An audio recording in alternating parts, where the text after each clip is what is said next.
For as much as Crysis 2 differed from Crysis in foregoing open-world level design, the sequel managed to carve out its own identity with the help of a dramatic context of a near-future New York under siege. Crysis 3 is also based in New York and not only retains the previous installment's wide linear level design, but also reunites us with Prophet, who awakens to a Manhattan overrun by the antagonist faction known as Cell. Waking Prophet after 24 years is his old squadmate Psycho, who has shed his formerly infused nanosuit, but not out of choice. Psycho struggles with being human again, but does his best to ignore this perceived impotence. He does this by helping Prophet and a band of rebels take down Cell. As the game's thematic marketing imagery convey time and time again, one of Crysis 3's messages is the hunted becoming the hunter. Often seen with a bow, it's convenient that Prophet gets to ride on the recent pop culture fascination of archery.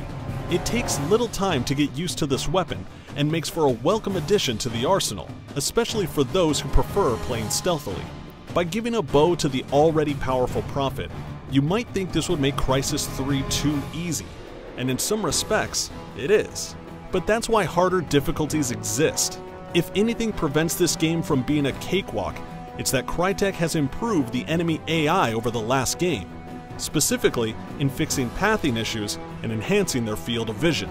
Making you that much more of a silent killer does favor the stealth approach overall, but folks who like it loud and out in the open will still find the same appealing playground-style level design that worked immensely well for Crysis 2. Since the levels aren't corridors, there's a lot more to assess. Like a secret agent mentally noting all the exits and alternate routes even before firing a single round.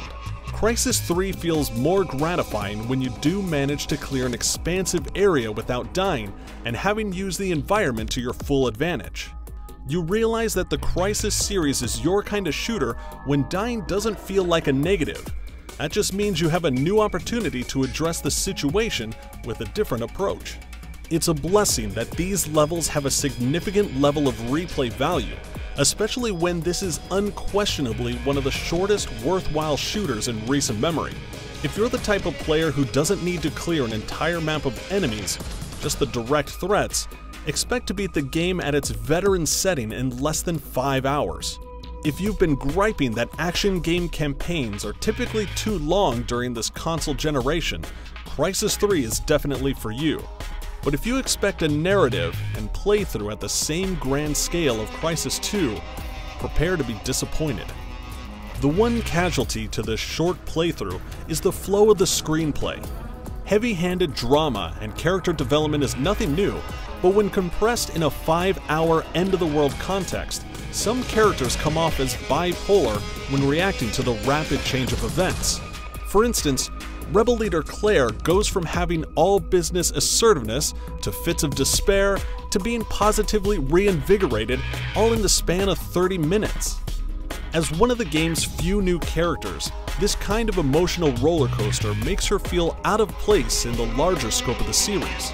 Whatever your opinion of short playthroughs, Crytek makes each of the 7 chapters count when it comes to presentation.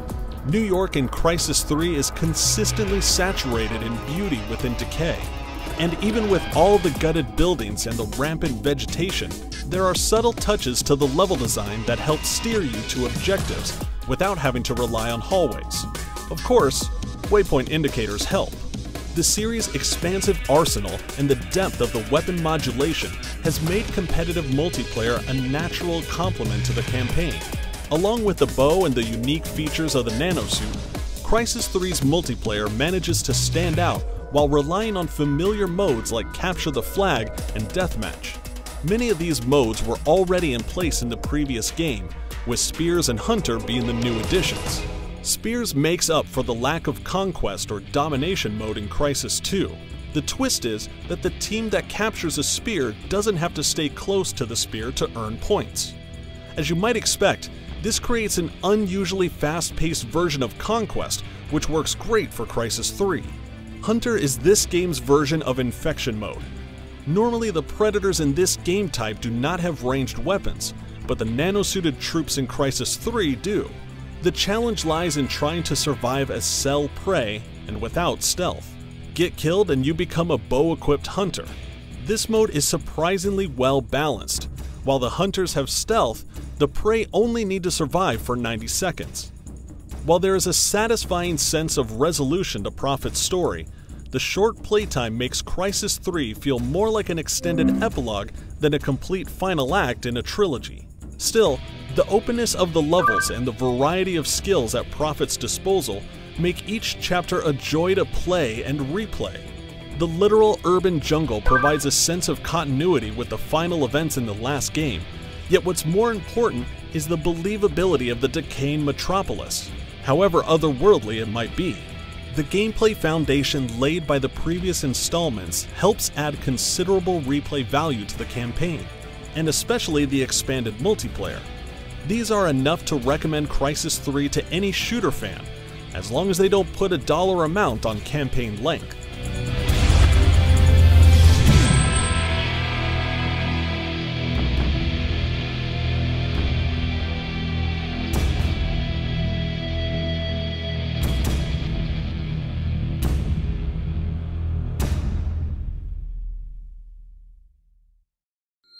This is completely unacceptable. Craig, I thought we wanted the new stuff. Somebody better have something. Woo! Now that's that new stuff.